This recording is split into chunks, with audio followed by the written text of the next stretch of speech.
진성그룹의 30층 이사회실은 언제나처럼 차가운 긴장감이 감돌았다.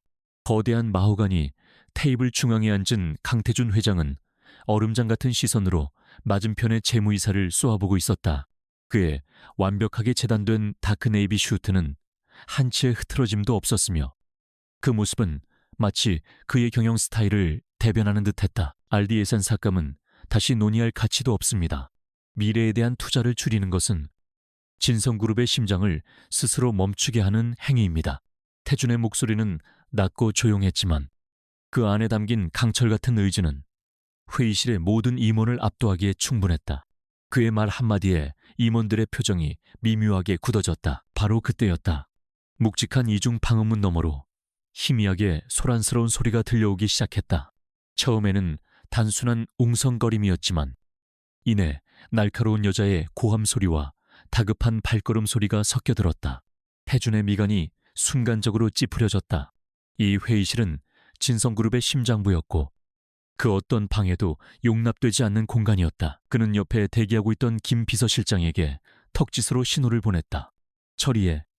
김 실장이 고개를 숙이고 망문으로 향하려던 찰나 상황은 걷잡을 수 없이 터져버렸다. 황소리와 함께 육중한 문이 거칠게 열어 젖혀졌다. 2명의 보안 요원이 당황한 얼굴로 무언가를 막아서려 했지만 역부족이었다. 회의실의 모든 시선이 문가로 쏠렸다. 그곳에는 낯선 여자가 서 있었다. 갑산면 원피스 차림에 머리카락은 땀으로 젖어 있었고 두 눈은 절박함과 분노로 이글거리고 있었다. 그녀는 2 아이의 손을 필사적으로 붙잡고 있었다. 아이들은 대여섯 살쯤 되어 보였고 이 낯선 상황에 겁을 먹은 듯 보였다. 당신들 지금 뭐 하는 겁니까? 여긴 회의 중입니다. 한 상무가 버럭 소리를 질렀다. 보안 요원들이 여자를 끌어내기 위해 팔을 붙잡았다. 강태준 회장, 당신을 만나야겠어요. 내 말 좀 들어봐요.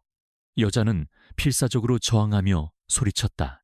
태준은 차가운 분노로 얼굴이 굳어졌다. 그의 제국과도 같은 회사에서 가장 중요한 회의 중에 벌어진 이 난동은 그의 권위에 대한 정면 도전이었다. 당장 저 여자를 끌어내. 태준이 얼음 같은 목소리로 명령했다. 그의 시선은 여자가 아닌 무능하게 상황을 방치한 보안 요원들에게 향해 있었다.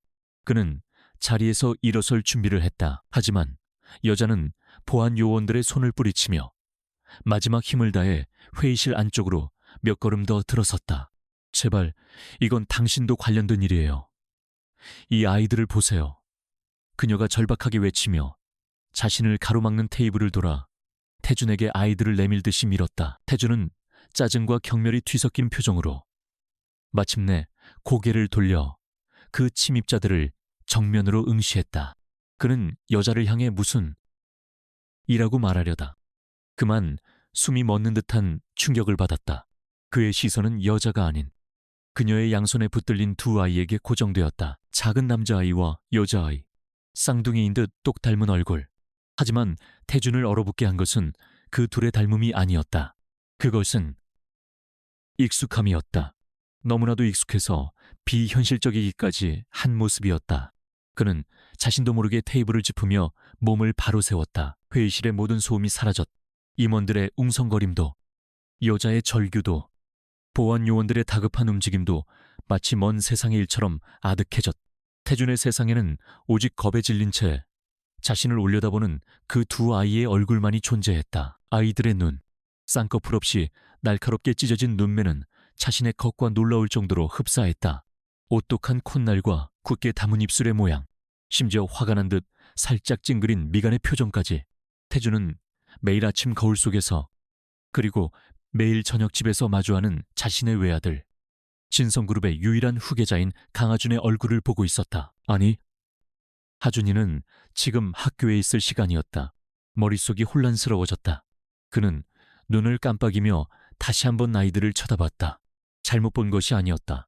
만약 하준이를 데려다 옆에 세워둔다면 사람들은 그들이 새 쌍둥이라고 믿을 것이다. 그 정도로 똑같았다. 이게 어떻게... 태준의 입에서 신음 같은 목소리가 새어나왔다. 여자는 태준의 반응을 보고 그가 드디어 자신을 주목했음을 깨달았다. 그녀는 숨을 헐떡이며 말했다. 이제 아시겠어요? 당신이 모른 척할 수 없는 이유를. 이 아이들. 여자의 말이 채 끝나기도 전에 태주는 자신을 지탱하던 이성을 놓아버렸다. 그는 테이블을 주먹으로 내리치지도 소리를 지르지도 않았다. 그저 텅 빈 눈으로 두 아이와 자신을 데려온 낯선 여자를 번갈아 보며 회의실 전체가 울릴 정도의 크고 혼란스러운 목소리로 외쳤다. 그 아이들. 내 아들과 똑같잖아. 그 외침은 단순한 발견이 아니었다. 그것은 지난 10년간 그가 쌓아올린 완벽한 세계의 근간을 뒤흔드는 거대한 균열의 시작을 알리는 소리였다. 모든 임원들이 충격에 휩싸인 채 자신들의 CEO를 바라보았다. 강철 같던 남자. 강태준의 얼굴에 처음으로 당혹감과 혼란이 떠올라 있었다. 강태준의 개인 집무실은 회의실과는 또 다른 종류의 위압감을 풍겼다. 30층의 소라는 마치 다른 세상의 일처럼 완벽하게 차단되었다. 통유리창 너머로 서울의 전경이 펼쳐졌지만 태준의 눈에는 아무것도 들어오지 않았다. 그는 거대한 원목 데스크 뒤에 가죽 의자에 깊숙이 몸을 묻었. 그의 앞에는 방금 전 회의실을 발칵 뒤집어 놓은 여자 윤서연이 앉아 있었다. 김 실장이 데려온 두 아이는 이제 긴장이 조금 풀렸는지 사무실 한편의 소파에서 조용히 그림책을 넘기고 있었다. 김 실장은 태준의 눈짓에 말없이 문을 닫고 밖으로 나갔다.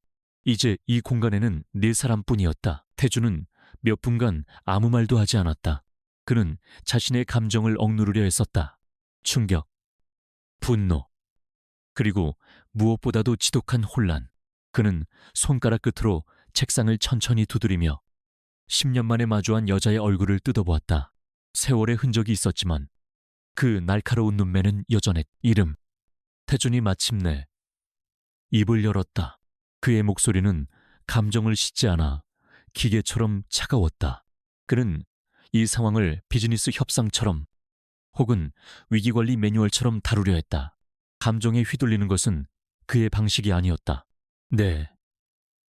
이름이 뭐지? 여자는 마른 입술을 축였다. 그녀는 태준의 시선을 피하지 않았다. 윤서연, 당신도 기억하겠죠. 10년 전 그 이름, 그 이름이 불리는 순간 태준은 심장이 차가운 얼음 덩어리에 부딪힌 듯한 통증을 느꼈다. 그가 젠숭을 물려받기 위해 YJ그룹의 민서연과 정략 결혼하기 위해 버려야 했던 이름 10년이라. 태준이 읊조렸다. 사라진 줄 알았는데 왜 이제 와서 나타난 거지? 목적이 뭐야? 저 아이들은 누구지? 그는 이미 답을 알고 있었지만 그녀의 입을 통해 직접 들어야 했다. 확인 사살이 필요했다. 윤서연은 잠시 숨을 골랐다. 그녀는 더 이상 물러설 곳이 없는 사람의 단호함을 지니고 있었다. 목적은 나중에 얘기하죠. 우선 사실부터 바로잡아야 하니까. 저 아이들, 이진우와 이지아, 당신 아이들이에요. 강태준 씨. 그녀의 목소리는 떨렸지만 내용은 단검처럼 날카로웠다. 태준은 눈을 감았다. 머릿속에서 10년 전의 기억이 강제로 재생되었다. 아버지의 불호령, YJ그룹과의 합병 논의, 그리고 눈물로 헤어지자고 말하던 서연의 마지막 모습. 그는 그녀에게 거액의 돈을 주려 했지만 그녀는 받지 않고 사라졌었다. 그게 끝인 줄 알았. 증거는? 그가 다시 눈을 뜨며 물었다. 내 아들은 강하준, 단 하나뿐이다. 10년 만에 나타나서 근거 없는 주장을 하는 건 제 인성을 상대로 무슨 짓을 하려는 건지 모르겠군. 돈이 목적인가? 그의 목소리에는 의도적인 경멸이 담겨 있었다. 서연은 그 말에 경멸 어린 미소를 지었다. 돈, 당신이 돈으로 날 버렸을 때도 난 받지 않았어요. 지금 와서 그깟 돈 때문에 내 아이들을 이 지옥 같은 곳에 끌고 왔을 것 같아요. 그녀는 가방에서 낡은 서류 봉투 하나를 꺼내 테이블 위로 밀었다. 유전자 검사 결과서예요. 태준은 봉투를 열지 않았다. 그는 이미 아이들의 얼굴에서 모든 증거를 보았다. 하지만 서연은 계속했다. 당신이 날 버리고 떠난 지 2달 만에 알았어요. 쌍둥이라는 걸 당신에겐 알릴 방법이 없었죠. 이미 당신은 민서현과 세계의 결혼식을 올렸으니까. 태준은 할 말을 잃었다. 그의 완벽했던 세계에 거대한 구멍이 뚫렸다. 그래서 왜 지금 20년 동안 혼자 아이들을 키웠으면서 왜 하필 지금이야? 그는 이 여자가 무엇을 요구할지 머릿속으로 계산하기 시작했다. 양육비 상속권, 제인숭의 지분, 서연의 단호했던 표정이 순간 무너져 내렸다. 그녀의 눈에 절박한 고통이 어렸다. 돈 때문이 아니라고 했잖아요. 나도 오고 싶지 않았어요. 당신 같은 사람, 다시는 보고 싶지 않았어. 하지만 어쩔 수가 없었어요. 그녀의 목소리가 격하게 떨리기 시작했다. 그녀는 소파에서 놀고 있는 여자아이, 지아를 가리켰다. 아이는 창백했고 다른 아이인 진우보다 훨씬 말라 보였다. 지아가 아파요. 아주 많이. 서연은 눈물을 참으려 했었지만 목소리가 막혀나왔다. 태준의 시선이 아이에게로 향했다. 병명은 재생불량성 빈혈이에요. 스스로 피를 만들어내지 못해요. 서연은 손으로 얼굴을 감쌌다. 수혈로 버티고 있지만 한계가 있어요. 의사가 골수 이식이 시급하다고 했어요. 유일한 치료법이라고. 태준은 심장이 쿵 내려앉는 것을 느꼈다. 그는 그제야 서연이 왜 이토록 절박하게 자신을 찾아왔는지 깨달았다. 그는 본능적으로 방어적인 자세를 취했다. 그래서 내게 뭘 원하는 거지? 최고의 병원 수술비 얼마면 돼? 그는 다시 돈으로 이 문제를 해결하려 했다. 그런 게 아니에요. 서연이 소리쳤다. 이미 검사했어요. 저도, 진우도. 모두 불일치예요. 친족 간 이식 성공률이 가장 높다고 해서. 그래서 그녀는 말을 잇지 못하고 태준을 노려보았다. 그녀의 눈빛은 이제 단순한 절망이 아닌 무언가 다른 감정을 담고 있었다. 그래서 당신을 찾았어요. 당신의 골수가 필요해서가 아니라. 서연은 숨을 깊게 들이마셨다. 당신에게 다른 아들이 있다는 걸 알게 됐으니까. 제인숭의 후계자 강하준, 그 아이의 검사 결과가 필요해요. 태준은 즉각적으로 반발했다. 내 아들 하준이를 끌어들이겠다는 건가? 절대 안 돼. 내 아들은 이 일과 아무 관련 없어. 그는 자신의 후계자를 보호해야 한다는 본능이 발동했다. 하준은 민서형과의 사이에서 얻은 그의 유일한 적자였다. 관련이 왜 없어요? 서연의 목소리가 다시 날카로워졌다. 지아의 생명이 달렸다고요. 그리고 이상하지 않아요. 그녀가 태준의 책상으로 몸을 기울이며 속삭였다. 내가 임신한 걸 알았을 때쯤 당신 아내도 임신을 했다는 기사를 봤어요. 태준의 심장이 바닥으로 떨어지는 것 같았다. 그게 무슨 소리냐는 듯 서연을 바라보았다. 내가 당신과 헤어지고 몇 주 뒤에 임신 소식이 났지.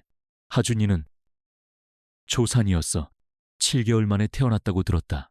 그는 스스로를 변호하듯 말했다. 서연은 얼음장 같은 미소를 지었다.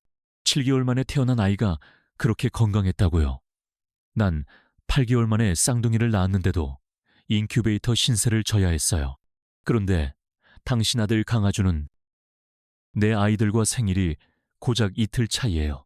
충격적인 말이었다. 태주는 그 자리에 얼어붙었다. 10년 전 민서연과의 결혼은 순전히 비즈니스였다. 하준의 임신과 출산 과정은 모두 장인인 민 회장과 아내가 알아서 처리했다.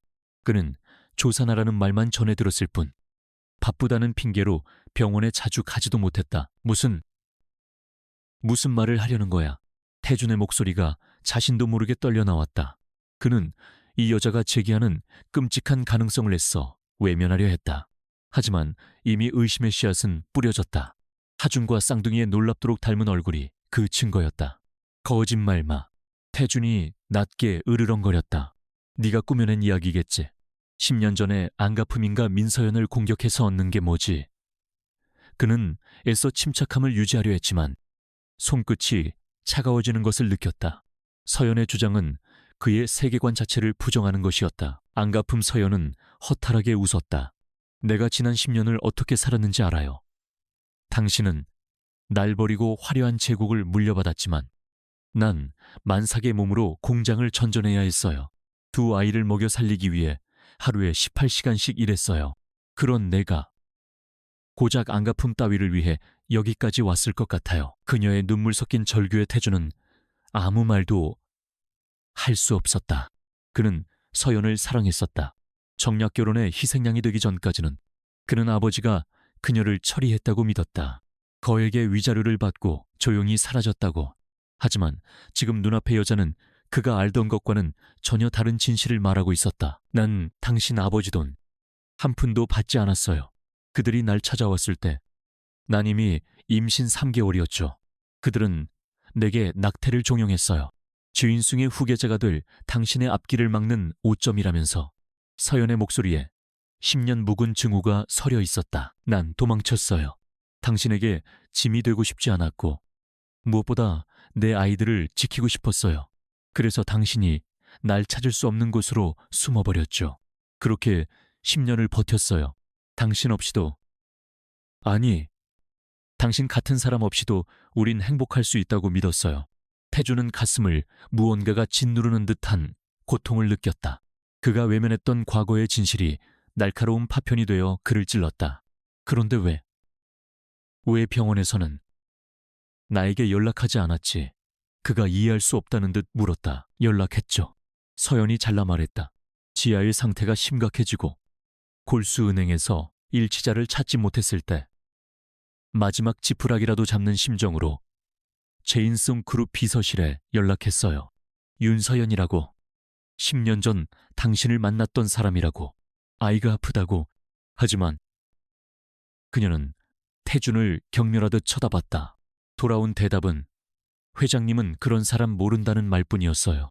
그리고 며칠 뒤 잘 다니던 직장에서 해고당하고 살던 집에서 쫓겨났어요. 그제야 알았죠. 당신들이, 아니, 당신 아내 민서연이 날 맡고 있다는 걸. 태준의 머릿속이 하얗게 변했다. 민서현, 그의 아내, YJ그룹의 외동딸, 늘 우아하고 고고했던 그녀가 이런 짓을 벌였다고 아닐 거야. 서현 씨는 그럴 사람이 아니야. 하지만 그의 목소리에는 확신이 없었다. 10년 전 하준을 낳았을 때의 아내의 모습이 떠올랐다. 그는 아내의 병실을 찾았을 때를 기억했다. 민서연은 조산으로 인해 극도로 쇠약해져 있었고 아기에게 접근하는 것조차 극도로 경계했다. 태주는 그저 산후 우울증이 심각하다고만 생각했다. YJ그룹의 주치의가 모든 것을 관리했고 그는 경영승계 문제로 정신이 없었다. 그럼 하준이의 출생 기록은? 태준이 물었다. 모든 게 서류로 남아있어. YJ 병원에서 태어났고 모든 기록이. 그 기록이 조작되었다면요. 서연이 그의 말을 끊었다. 당신 아내 민서연은 임신을 할 수 없었던 건 아닐까요? 무슨 근거로 그런 말을? 서연은 아이들이 있는 소파를 턱짓했다. 저기 살아있는 증거가 있잖아요. 내 아이들과 당신 아들이 새 쌍둥이처럼 닮았다는 게 우연일 것 같아요. 아니, 그들은 새 쌍둥이가 맞아요. 내가 낳은 내 아이들이라고요. 병원에서 의사가 그랬어요. 쌍둥이가 아니라 새 쌍둥이일 가능성이 있었다고. 하지만 한 아이는 너무 약해서 아마 태어나자마자. 서연은 차마 말을 잇지 못했다. 난 그렇게 믿었어요. 10년 동안 내 아들 하나가 죽었다고 믿었다고요. 그런데 아니었어요. 그녀가 다시 태준을 똑바로 응시했다. 당신 아들 강하준의 사진을 봤을 때 난 직감했어요. 내 아들이 죽은 게 아니라 도둑 맞았다는 걸. 당신 아내가 내 아들을 훔쳐간 거예요. 이것은 단순한 의혹 제기가 아니었다. 이것은 제인송 그룹과 YJ 그룹, 두 거대 재벌 가문의 근간을 뒤흔드는 거대한 스캔들의 서막이었다. 태주는 자신의 아들 하준이 사실은 눈앞의 여자가 낳은 아이이며 자신의 아내가 그 아이를 훔쳤다는 주장을 마주하고 있었다. 그는 서연의 눈을 깊숙이 들여다보았다. 그곳에는 거짓말쟁이의 탐욕이 아닌 자식을 잃고 다시 찾으려는 어미의 처절함이 담겨 있었다. 그리고 그 모든 것을 떠나 당장 해결해야 할 시급한 문제가 있었다. 지아, 아이의 상태가 얼마나 심각하지? 서연은 그가 드디어 문제의 본질을 파악했음을 깨달았다. 시간이 없어요. 당장이라도 쇼크가 올 수 있어요. 의사는 이번 주를 넘기기 힘들지도 모른다고 했어요. 그녀의 목소리는 다시 애원으로 변해 있었다. 제발 하준이의 검사를 허락해 주세요. 내 딸을 살려야 해요. 태주는 자리에서 일어났다. 그는 거대한 통유리창 앞으로 걸어가 도시를 내려다보았다. 그의 어깨가 무겁게 가라앉아 있었다. 10년간 지켜온 모든 것, 그의 가족, 그의 회사, 그의 명예가 한순간에 무너져 내리고 있었다. 하지만 지금은 그것을 슬퍼할 때가 아니었다. 그는 돌아서서 서연을 바라보았다. 그의 눈은 더 이상 혼란스럽지 않았다. 자인숭의 CEO, 강태준의 냉철한 눈빛으로 돌아와 있었다. 오늘 일은 이 방 밖으로 한마디도 새어나가선 안 돼. 그는 인터폰을 눌러 김 실장을 호출했다. 아이의 생명이 최우선이다. 그는 서연에게 말했다. 하준이의 검사 진행하지. 하지만 조건이 있다. 결과가 나올 때까지. 그리고 내가 모든 진실을 파악할 때까지. 당신과 아이들은 내 통제하에 있어야 한다. 이것은 제안이 아니라 명령이었다. 위기 속에서 그의 본능이 깨어나고 있었다. 강태준의 집무실은 거대한 폭풍 전야의 고요함에 휩싸였다. 윤서연은 태준의 조건을 받아들였다. 아니, 그녀에게는 선택권이 없었다. 딸의 생명을 손에 쥔 남자 앞에서 그녀가 할 수 있는 일은 수능뿐이었다. 태준은 즉시 인터폰의 보안 라인 버튼을 눌렀다. 김 실장, 내 사무실로 지금 당장. 1분도 채 되지 않아 문이 열리고 김 비서실장이 소리 없이 들어왔다. 그는 태준만큼이나 감정을 읽을 수 없는 포커페이스의 소유자였다. 그는 소파에 앉은 서연과 아이들을 힐끗 보았지만 시선에 어떤 동요도 담지 않았다. 태준은 그에게 다가가 낮은 목소리로 지시를 내리기 시작했다. 이분과 아이들은 즉시 더힐 7번가로 옮기게. 보안 등급은 최상위로 올리고 외부와의 접촉은 내 허락 없이는 일절 금지하네. 최고의 의료팀을 24시간 대기시켜. 특히 지하양의 상태를 집중 관리해야 해. 더 힐 7번가는 최인승 그룹이 VVIP를 위해 운영하는 철저히 외부와 격리된 최고급 시크릿 빌라였다. 김 실장은 묵묵히 고개를 끄덕였다. 태준의 목소리가 한층 더 낮아졌다. 그리고 자네 직속 그림자팀을 가동하게. 김 실장의 눈썹이 미세하게 꿈틀했다. 그림자팀은 태준이 회장에 오르며 개인적으로 구축한 제인숭의 공식 라인과는 별개로 움직이는 특수정보팀이었다. 그들의 존재를 아는 이는 김 실장 외에는 없었다. 10년 전 YJ 병원의 모든 기록을 조사하게. 강하준 상무의 출생기록 전부, 산부인과 관련 의료진 전원의 현재 행적까지 샅샅이 뒤져. 그리고 윤서연 씨의 과거도 10년 전 행적, 가족관계, 모든 것을 태준은 마지막으로 덧붙였다. 이 모든 보고는 나에게만 독대해야 하네. 단 한 줄의 기록도 남기지 마. 김 실장이 서연과 아이들을 데리고 집무실을 나갔다. 아이들은 이 모든 상황이 어리둥절했지만 지아는 지쳤는지 서연의 품에 안겨 잠들어 있었다. 태준은 잠시 그 작은 얼굴을 내려다보았다. 자신의 아들 하준과 똑같이 생긴, 어쩌면 자신의 딸일지도 모르는 아이. 그의 차가운 표정 뒤로 복잡한 감정의 소용돌이가 휘몰아쳤다. 한편 제인순 그룹의 로비와 이사회실에서 벌어진 소동은 이미 보이지 않는 통신망을 타고 빠르게 퍼져나가고 있었다. 민서연은 한남동의 고급 갤러리에서 VVIP 자선 경매를 주최하고 있었다. 그녀는 YJ 그룹의 고명딸이자 제인숭의 안주인으로서 완벽한 우아함과 기품을 뽐내고 있었다. 그녀가 크리스탈 샴페인 잔을 들고 유력 인사들과 담소를 나누던 중 그녀의 개인 비서가 조용히 다가와 귓속말을 전했다. 사모님, 자인숭 그룹 본사에 한 여자가 쌍둥이를 데리고 나타났다고 합니다. 그런데 그 아이들이 하준 도련님과 비서의 말은 공포에 차 있었다. 민서연의 손에 들린 샴페인 잔이 미세하게 떨렸다. 그녀의 완벽했던 미소가 순간 얼어붙었지만 그녀는 프로였다. 잠시 실례하죠. 그녀는 태연하게 미소를 지으며 손님들에게 양해를 구하고 갤러리 뒤편의 개인 휴게실로 향했다. 문이 닫히자마자 그녀의 얼굴에서 모든 핏기가 가셨다. 어떻게? 10년이야. 10년 동안 아무 일 없었잖아. 감히 어떻게. 그녀는 손에 든 샴페인 잔을 벽난로에 집어던졌다. 유리가 박살나는 소리와 함께 그녀의 이성이 끊어졌다. 그녀의 완벽한 세계. 그녀가 10년간 공들여 쌓아올린 성이 무너질 위기에 처했다. 그녀는 강태준에게 전화하지 않았다. 이런 문제는 그가 알기 전에 처리해야 했다. 그녀는 즉시 다른 번호를 눌렀다. YJ그룹. 그녀의 아버지가 아닌 민 회장의 수족처럼 움직이는 전략기획실의 해결사. 박 전무에게였다. 박 전무. 10년 전 YJ 병원 건이에요. 서연의 목소리는 차갑고 살벌했다. 윤서연이라는 여자가 나타났어요. 쌍둥이와 함께. 지금 당장 그 여자 입을 막아야 해요. 그리고 병원 기록. 내가 말했던 모든 관련자들. 다시 한번 단속해요. 한마디라도 새어나가면 그땐 당신도 나도 끝이야. 그녀는 일방적으로 전화를 끊었다. 그 시각 김 실장의 그림자팀은 즉시 YJ 병원의 10년 전 기록에 접근하려 시도했다. 그러나 그들은 곧바로 거대한 벽에 부딪혔다. 강하준 상무의 출생 기록은 완벽했다. 너무 완벽해서 오히려 부자연스러울 정도였다. 모든 서명은 병원장과 최고 권위의 주치의들로 채워져 있었다. 김 실장은 이상한 낌새를 느꼈다. 너무 깨끗해. 마치 누군가 이 날을 대비해 미리 세탁해둔 것처럼. 그는 다른 경로를 찾았다. 당시 근무했던 간호사들을 추적하기 시작했다.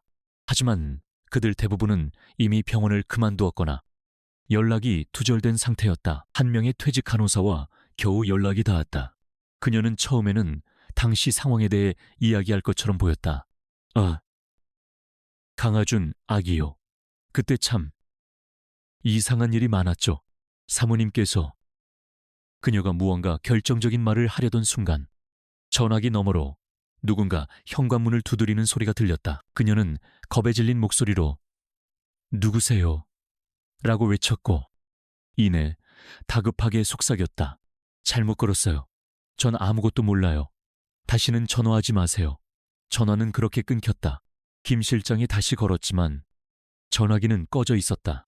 YJ의 손이 이미 한 발 빨랐다. 김 실장은 이 모든 불길한 징후들을 태준에게 보고했다.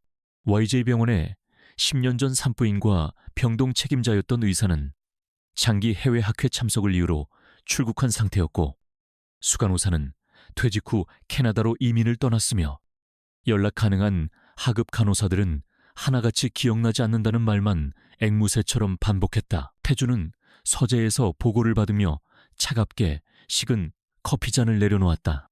윤서연의 주장이 사실이 아닐 수도 있다. 하지만 이토록 신속하고 조직적으로 움직이는 방해 공작은 무언가 거대하고 끔찍한 비밀이 숨겨져 있음을 반증하는 것이었다. 그리고 이 정도의 영향력을 행사할 수 있는 사람은 단 한 명뿐이었다. 그의 아내 민서연, 그리고 그녀의 가문 YJ그룹. 태준은 지난 10년간의 결혼 생활을 되짚어 보았다. 늘 완벽하고 우아했지만 어딘가 모르게 차가웠던 아내, 특히 아들 하준에 관해서는 병적일 정도로 집착하며 자신을 포함한 그 누구의 접근도 쉽게 허용하지 않았던 그녀의 모습. 그는 그것이 극심한 산후 우울증과 조산으로 인한 예민함 때문이라고만 생각했다.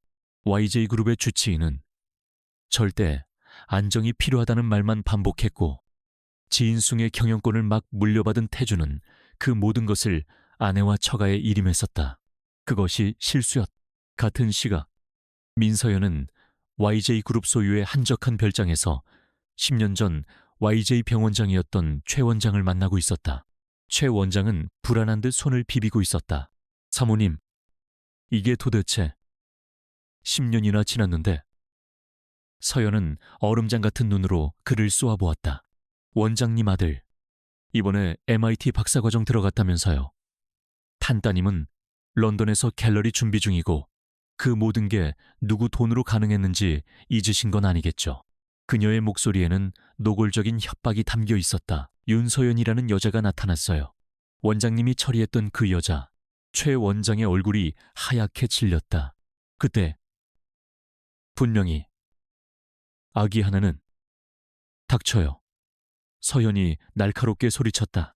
그 여자가 쌍둥이를 데리고 왔어요. 그리고 그 아이들이 하준이와 똑같이 생겼어요. 최 원장은 주저앉을 것 같았다. 그럼 그때 그 세 번째 아이가 내 알바 아니에요. 서현은 가방에서 작은 녹음기를 꺼내 테이블 위에 던졌. 이게 뭔지 아시죠? 10년 전 원장님이 내게 죽은 아기 대신 건강한 아기를 구해왔다고 속삭이던 목소리. 내가 무너지면 원장님도 끝이에요. 당신 의사 면허 따위가 문제가 아닐걸. 그때 말 많던 간호사 하나가 어떻게 됐는지 잊었어요. 조용히 사라졌잖아. 서연의 붉은 입술이 잔인한 미소를 그렸다. 절대 입 열지 마세요. 강태준 회장이든 그 누구든 당신은 아무것도 모르는 거야. 알겠어요. 태준은 늦은 밤까지 집무실을 지키고 있었다. 그는 책상 위에 놓인 가족 사진을 바라보았다. 자신과 서현, 그리고 환하게 웃고 있는 하준. 그는 이 모든 것이 오해이기를, 잔인한 우연이기를 바랐다. 하지만 그의 이성은 이미 냉혹한 진실을 향해 움직이고 있었다. 그때 김 실장이 다시 들어왔다. 그의 얼굴은 평소보다 더 굳어 있었다. 회장님, 병원 기록에서는 아무것도 나오지 않았습니다. 하지만 다른 걸 찾았습니다. 그는 태블릿 PC를 태준에게 건넸다. 화면에는 금융거래 내역이 떠 있었다.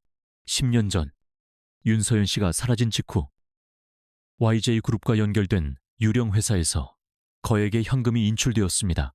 그리고 그 돈이 윤서연 씨 아버지의 차명 계좌로 입금된 정황을 포착했습니다. 태준의 눈이 가늘어졌다. 아버님, 그러니까 우리 아버님께서도. 김 실장은 침묵으로 긍정했다. 선대 회장님께서도 이 일에 개입하신 것 같습니다. 아마도 윤서연 씨를 정리하기 위해 돈을 쓰신 듯합니다. 하지만 윤서연 씨 본인은 이 돈의 존재를 모르는 것 같습니다. 태준은 눈을 감았다. 거짓말은 그가 상상했던 것보다 훨씬 더 깊고 추악했다. 그의 아버지는 돈으로 과거를 묻으려 했고 그의 아내는 그 혼란 속에서 아이를 훔쳤다. 진순과 YJ, 두 가문을 지키기 위한 그들의 추악한 거래가 이제 막 수면 위로 떠오르고 있었다. 강태준은 서재의 의자에 깊숙이 기댄 채 눈을 감고 있었다. 김 실장이 가져온 보고는 충격적이었지만 한편으로는 조각난 퍼즐이 끔찍한 그림을 그리며 맞춰지는 듯한 느낌을 주었다. 자신의 아버지가 윤서연을 돈으로 떼어내려 했다. 그리고 아내 민서연은 그 사실을 알고 있었거나 혹은 그 혼란을 틈타 더 끔찍한 일을 저질렀다. YJ 병원의 철벽 같은 방어막은 이 일이 단순한 서류 조작 수준이 아님을 증명했다. 태준은 아내의 영향력이 자인슨 그룹 내부까지 미치고 있을지도 모른다고 생각했다. 그는 더 이상 공식적인 채널을 신뢰할 수 없었다.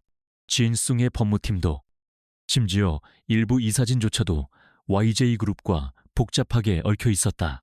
지금 이 순간 그가 온전히 믿을 수 있는 사람은 김 실장과 그림자 팀뿐이었다. 김 실장, 태준이 낮은 목소리로 불렀다. 지금부터 모든 규정은 무시하네. 우리가 제인숭을 지키기 위해 사용했던 모든 수단을 동원하게. 그의 목소리는 얼음장처럼 차가웠고 눈은 맹수의 그것처럼 번뜩였다. YJ 병원의 서버를 직접 뚫게. 10년 전 데이터, 삭제된 파일, 백업 로그까지 전부, 필요하다면 물리적인 침투도 불사해. 이것은 CEO의 지시가 아닌 어둠 속 지휘관의 명령이었다. 김 실장은 말없이 고개를 숙였다. 알겠습니다. 회장님, 그림자팀은 제인순 그룹의 보안 시스템을 구축하고 테스트하기 위해 만들어진 전직 국정원 요원들과 천재 해커들로 구성된 비공식 조직이었다. 그들은 그동안 제인숭의 경쟁사들을 상대로 보이지 않는 전쟁을 치러왔다. 이제 그 칼날이 YJ를 향하게 되었다. 몇 시간 뒤 그림자팀의 거점인 자인숭 타워 지하 벙커에서 수십 개의 모니터가 번쩍이기 시작했다. YJ 병원의 방화벽은 견고했지만 제인숭의 심장부를 지키기 위해 설계된 창 앞에서는 속수무책이었다. 뚫었습니다. 10년 전 산부인과 병동 서버, 백업 데이터에 접근합니다. 팀장의 보고가 스피커를 통해 울렸다. 데이터가 쏟아져 들어오기 시작했다. 그리고 태준과 김 실장이 예상했던 대로 조작의 흔적이 노골적으로 드러났다. 강하준 상무의 출생 기록 파일은 완벽했다. 하지만 그림자 팀이 복원한 수정 로그에는 충격적인 내용이 담겨 있었다. 회장님, 이 기록을 보시죠. 김 실장이 태블릿으로 복원된 로그 파일을 띄웠다. 하준 도련님의 출생 직후 72시간 동안 의료 기록이 총 14번 수정되었습니다. 모든 수정은 병원 내부망이 아닌 YJ그룹 본사 전략기획실의 IP 주소에서 이루어졌습니다. 박 전무의 부서였다. 그들은 원본 데이터를 찾아냈다. 조사나라고 기록된 하준의 최초 출생 기록은 엉망이었다. 아프가 점수 신생아, 건강지표는 치명적으로 낮았고 출생 체중 역시 7개월 조사나라고 보기에는 비정상적으로 기록되어 있었다. 마치 죽은 아이의 기록을 급하게 끼워 맞춘 것처럼 보였다. 더 깊이 파고들자 끔찍한 사실들이 연이어 터져나왔다. 10년 전 그날 산부인과 VIP 병동에서 2건의 출산이 더 있었습니다.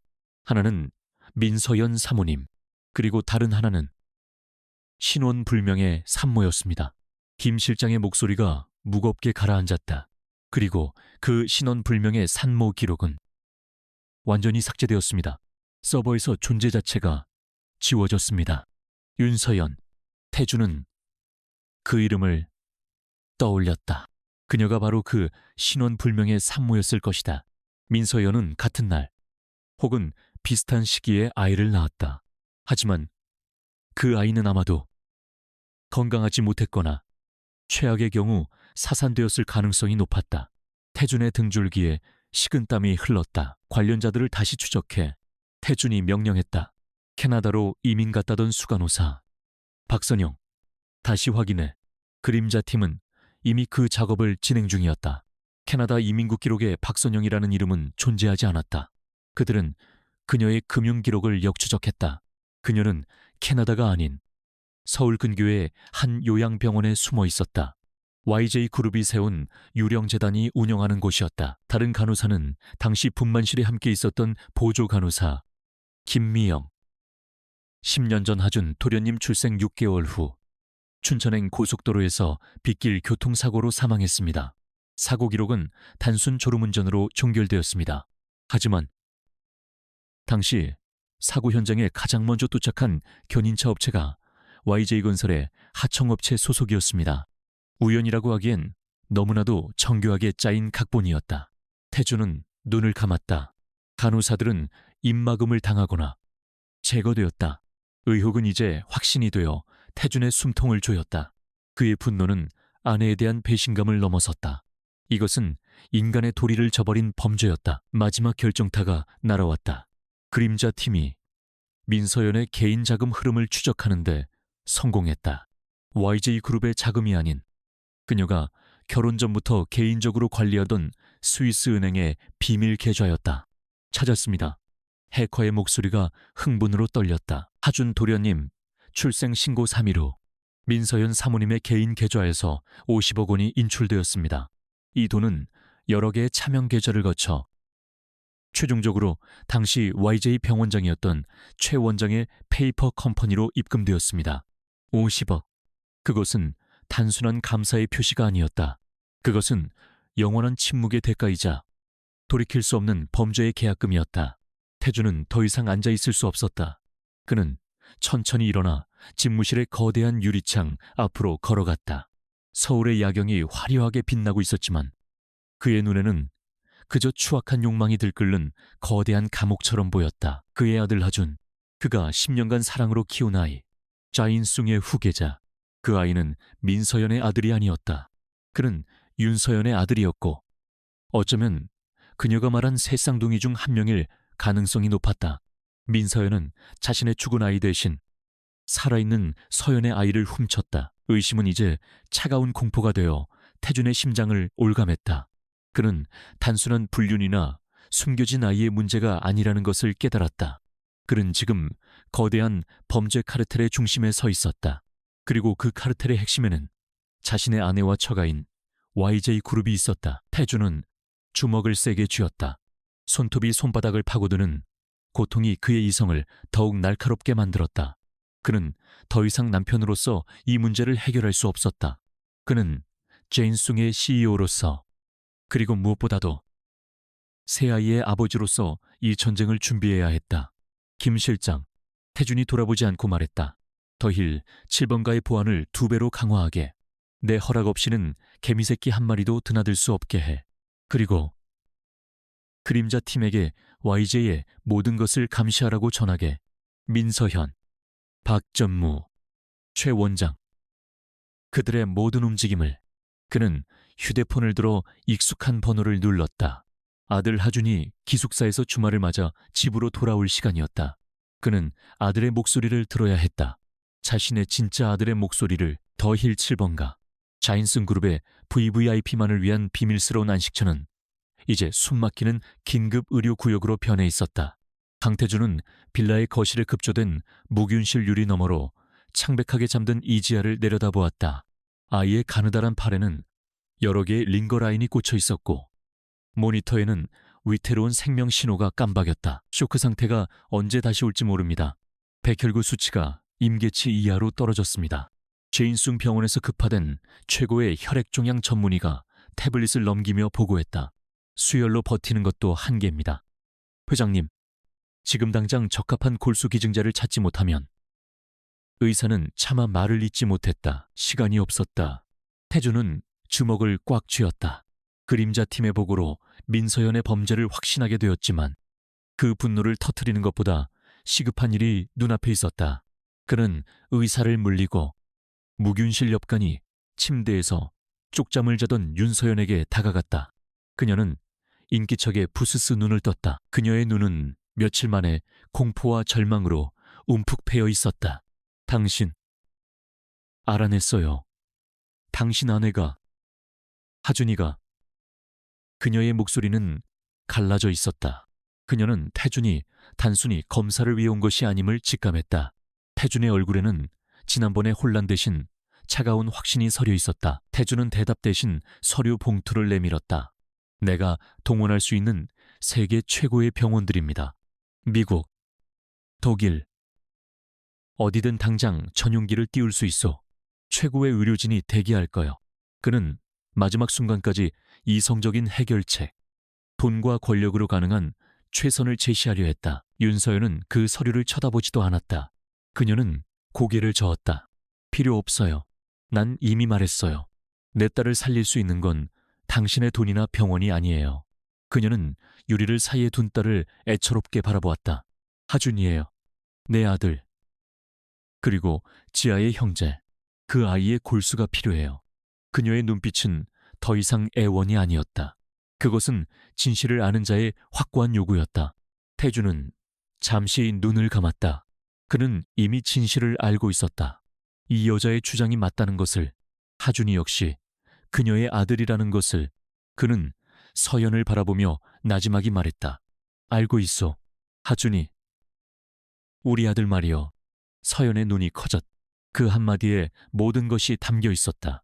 태준은 그녀의 반응을 살피며 말을 이었다. 하지만 문제는 간단하지 않소. 민서연과 YJ 그룹 전체가 이 비밀을 지키기 위해 무슨 짓이든 할 거요. 지금 당장 하준이를 데려와 검사하려 한다면 그들은 하준이를 꽁꽁 숨기거나 최악의 경우. 태준은 말을 줄였다. 최악의 경우. 그들은 진실을 아는 서연과 쌍둥이를 해칠 수도 있었다. 우리는 동맹을 맺어야 하오. 당신 딸을 살리고 내 아들을 되찾기 위한 동맹이요. 그는 내 아들이란 말에 힘을 주었다. 서연은 태준의 차가운 눈에서 자신과 같은 목표를 보았다. 어떻게 그 여자의 감시를 피해서? 그녀가 물었다. 태준은 이미 모든 계획을 세워두었다. 공개적인 자리여야 하오. 민서연이 결코 의심하지 못할 가장 화려하고 떠들썩한 자리. 이번 주말 저 인숭재단에서 매년 주최하는 자선 갈라가 열릴 거요. 제 인숭이 후원하는 환화와 가족들을 초청하는 행사지. 태준이 계획을 설명했다. 당신과 아이들은 진숭병원의 특별 후원 대상자로 참석하게 될 거요. 물론 철저한 위장하에. 서연은 불안한 듯 입술을 깨물었다. 지아를. 그 많은 사람 앞에. 그리고 그 여자 앞에. 내 팀이 그림자처럼 붙을 거요. 의료진도 사복 차림으로 대기할 거고 지아 양의 안전은 내가 보장하오. 태주는 단호했다. 이건 하준이의 DNA 샘플을 확보할 유일한 기회여. 그는 서연에게 선택의 여지를 주지 않았다. 민서연은 진숭의 안주인으로서 하준이를 데리고 반드시 참석할 거요. 공식적인 후계자니까 그 자리에서 우연한 만남을 가장할 거요. 그리고 내 팀이 하준이의 샘플을 확보할 거요. 그날 밤 진숭 그룹 본사 빌딩의 그랜드 볼룸은 수천 개의 크리스탈 조명 아래 화려하게 빛나고 있었다.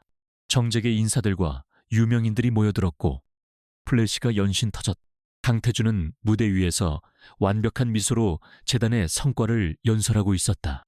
민서연은 그 옆에서 우아한 드레스 차림으로 박수를 치고 있었다. 그녀는 완벽한 진숭의 안주인이었다. 며칠 전의 불안감은 감춘 채 아들 강하준의 손을 꼭 잡고 있었다. 하준이는 태준을 꼭 닮은 얼굴에 값비싼 턱시도를 차려입고 약간은 지루한 듯 두리번거리고 있었다.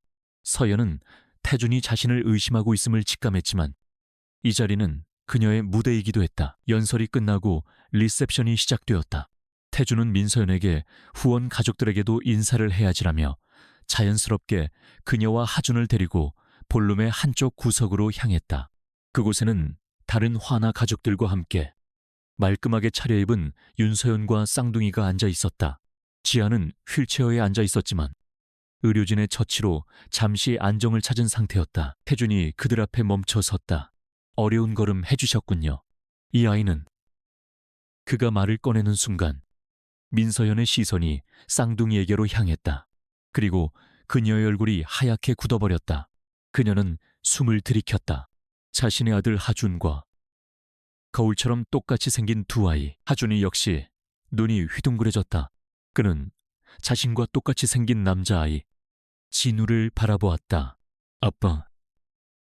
예. 누구예요? 하준이의 순진한 물음에 진우 역시 겁먹은 눈으로 하준이를 바라보며 서연의 옷자락을 붙잡았다. 엄마, 저 형. 나랑 똑같이 생겼어. 볼룸의 시끄럽던 소음이 그들 주변에서 순간 멎는 듯했다. 주변의 몇몇 인사들도 이 기묘한 광경을 알아차리고 수군거리기 시작했다. 어머나, 저 아이들. 강 상무님이랑 세상에 새 쌍둥이라고 해도 믿겠네. 강 회장님 숨겨둔 자식이라도. 민서연의 손이 가늘게 떨리기 시작했다. 그녀는 이 상황을 견딜 수 없었다. 이 여자가 감히 여기까지. 그녀는 하준의 팔을 거칠게 잡아 끌었다. 하준아, 이리 와. 여긴 네가 있을 곳이 아니야. 그녀의 목소리는 평소의 우아함을 잃고 날카롭게 떨렸다. 왜 그래요? 엄마나 저 친구랑. 하준이가 반항하듯 말했다. 바로 그때였다. 하준이가 엄마에게 끌려가며 손에 들고 있던 오렌지 주스 잔을 놓쳤다. 쨍그랑 소리와 함께 유리가 바닥에 깨지고 주스가 하준이의 구두 위로 쏟아졌다. 어머 민서연이 비명을 질렀다. 하객들의 시선이 완전히 그들에게 쏠렸다. 괜찮으십니까? 사모님 연회장 직원 복장을 한 김 실장의 그림자팀 요원이 재빠르게 다가왔다. 그는 냅킨으로 하준이의 신발을 닦아주는 척하며 주스가 묻은 유리 조각 중 가장 큰 것을 능숙하게 집어들었다. 죄송합니다. 금방 치우겠습니다. 요원은 다른 손에 들고 있던 쟁반 위에 유리 조각을 올리고는 신속하게 사라졌다. 민서연은 쌍둥이에게서 하준이를 떼어놓으려는 생각에 그 요원의 행동을 전혀 눈치채지 못했다. 그녀는 태준을 쏘아보았다. 그녀의 눈은 이게 다 무슨 짓이냐고 묻고 있었다. 태준은 아무렇지 않은 척 어깨를 으쓱했다. 여보, 놀랄 것 없잖아. 그냥 닮은 아이들일 뿐이야. 후원 행사니까 신경 좀 쓰자고. 그는 서연에게 가벼운 목례를 하고는 민서연을 이끌고 반대편으로 향했다. 하준아, 옷이 젖었으니 잠시 쉬어야겠다. 서연은 태준의 신호를 받았다. 그녀는 김 실장의 또 다른 요원의 안내를 받으며 조용히 행사장 뒤편으로 빠져나갔다. 지아는 다시 열이 오르는지 얕은 신음을 뱉고 있었다. 그녀의 심장은 미친 듯이 뛰었지만 이제 첫 번째 관문은 통과했다. 행사가 끝나고 모두가 돌아간 늦은 밤, 태준은 제인성 병원 최상층에 위치한 유전자 분석 연구실에 서 있었다. 그 연구실은 자인슝의 독점적인 바이오 기술을 연구하는 곳으로 오직 태준의 승인 하에만 운영되었다. 하준의 주스가 묻은 유리 조각에서 채취한 DNA 샘플이 분석기에 돌아가고 있었다. 결과는 12시간 후에 나옵니다. 회장님, 연구팀장이 보고했다. 태준은 고개를 끄덕였다. 그는 이미 답을 알고 있었다. 하지만 그의 손에는 민서연과 YJ그룹의 숨통을 끊을 수 있는 그 누구도 반박할 수 없는 과학적 증거가 필요했다. 진실이 밝혀질 시간이 다가오고 있었다. 제인숭 병원 최상층 유전자 분석 연구실의 공기는 얼어붙을 듯 차가웠다. 새벽 4시 강태준은 12시간 동안 이 방을 떠나지 않았다. 통유리창 너머로 검푸른 새벽이 밝아오고 있었지만 그의 마음은 칠흑 같은 어둠 속에 잠겨 있었다. 그는 어젯밤 자선 갈라에서 마주친 새 아이의 얼굴을 떠올렸다. 하준, 진우, 지아. 그 경이로울 정도로 똑같은 모습. 연구실 문이 소리 없이 열리고 보안 코트를 입은 연구실장이 들어왔다. 그의 얼굴은 하얗게 질려 있었고 손에 든 티타늄 케이스는 미세하게 떨리고 있었다. 그는 태준의 책상 위에 케이스를 올려놓고 자신의 홍채와 지문을 동시에 인식시켰다. 회장님, 결과 나왔습니다. 케이스가 열리고 그 안에는 단 한 장의 압축된 보고서가 들어있었다. 태준은 천천히 그것을 집어들었다. 그의 심장은 뛰지 않는 것 같았다. 그는 이미 진실을 직감하고 있었지만 눈으로 확인하는 것은 완전히 다른 차원의 충격이었다. 그는 보고서의 첫 줄을 읽었다. 검체 분석 결과 대상자 A 강하준, 대상자 B 이진우, 대상자 C 이지아는 99, 9,997%의 확률로 동일 부모에게서 태어난 일란성 새쌍둥이로 판명됨. 새쌍둥이. 윤서연의 절규가 환청처럼 귓가를 맴돌았다. 내 아들을 훔쳐갔어요. 그는 숨을 참은 채 다음 줄로 시선을 옮겼다. 대상자 D. 강태준은 대상자 A, B, C와 99, 9,999%의 확률로 친부 관계가 성립함. 모든 것이 끝났다. 그의 마지막 남은 한 줄기. 의심. 혹시나 모든 것이 끔찍한 오해일지도 모른다는 희미한 희망이 산산조각 났다. 보고서가 그의 손에서 바닥으로 떨어졌다. 그는 의자에 주저앉았다. 처음 몇 분간은 아무 생각도 할 수 없었다. 머릿속이 하얗게 비어버린 듯했다. 하지만 그 텅 빈 공간을 인해 지옥의 불길 같은 분노가 채우기 시작했다. 피가 역류하는 듯한 격렬한 분노였다. 민서현, 그의 아내, 지난 10년간 제인숭의 안주인으로, 하준의 어머니로 그의 곁을 지켰던 여자. 그녀가 이 모든 것을 꾸몄다. 그녀는 그를 속였을 뿐만 아니라 그의 아이를, 윤서연의 아이를 훔쳤다. 이것은 배신을 넘어선 인간으로서 용납할 수 없는 끔찍한 범죄였다. 그는 주먹을 너무 세게 쥐어 손톱이 손바닥을 파고들었다. 피가 배어나왔지만 고통은 느껴지지 않았다. 그의 고통은 영혼 깊은 곳에서부터 타오르고 있었다. 그는 10년간 기만당했다. 제인숭의 후계자를 얻었다는 기쁨, 아들을 키우며 느꼈던 행복.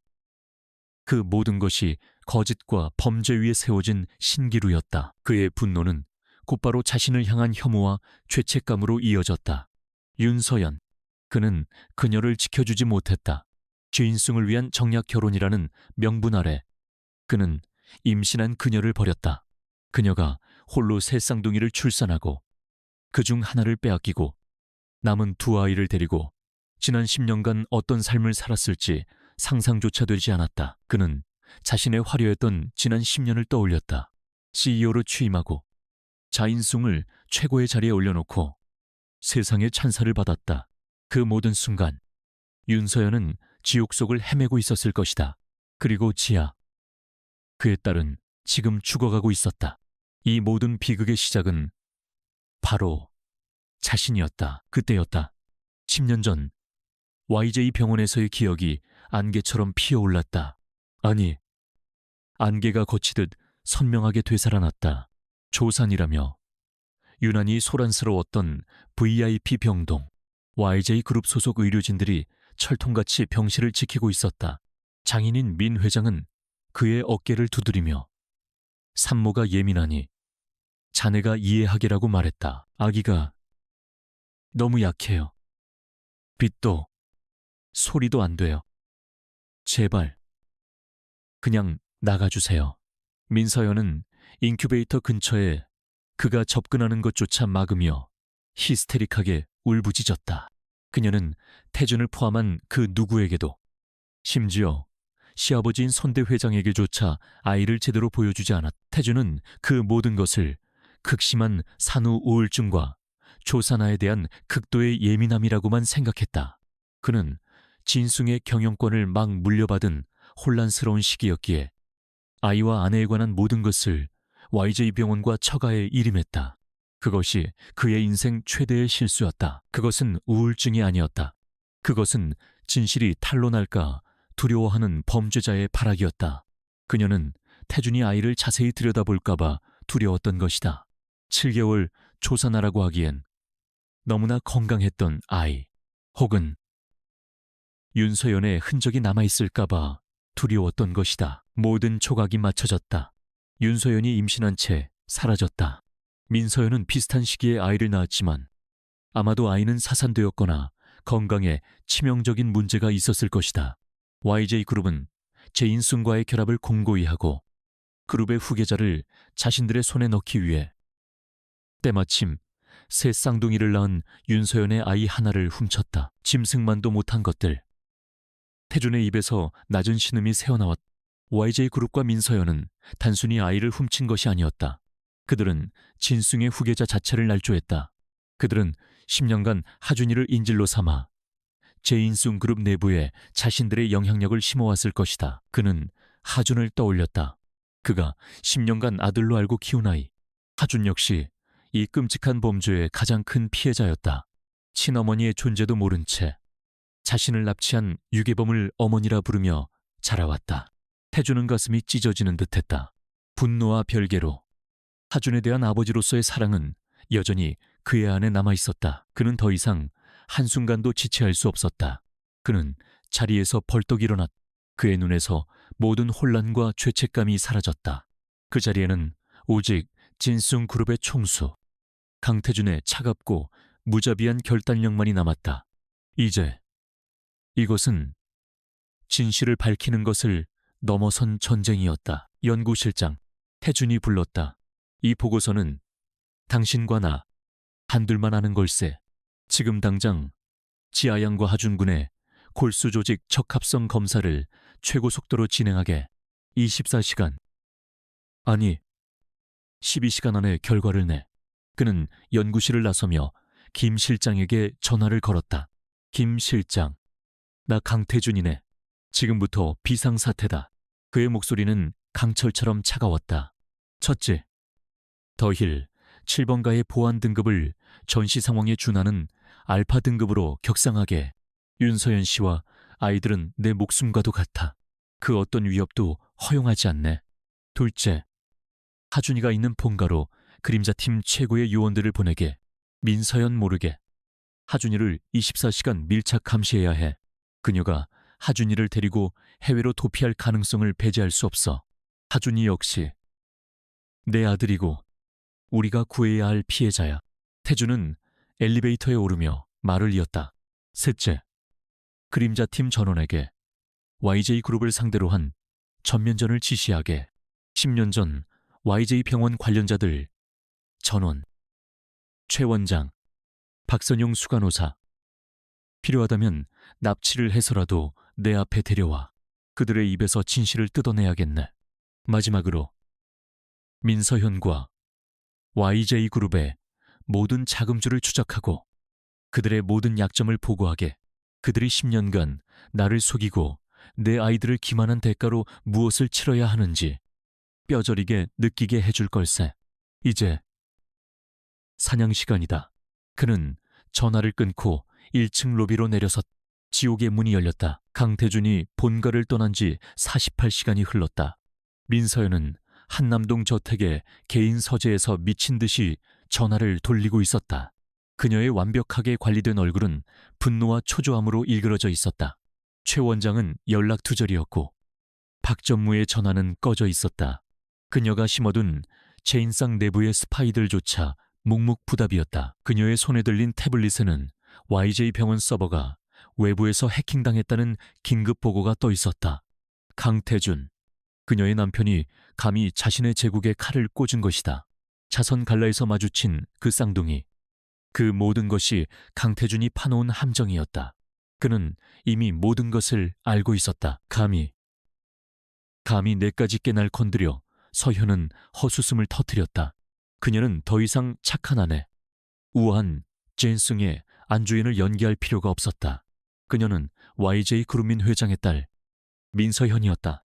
그녀는 자신의 아버지, 민 회장에게 직통 라인으로 전화를 걸었다.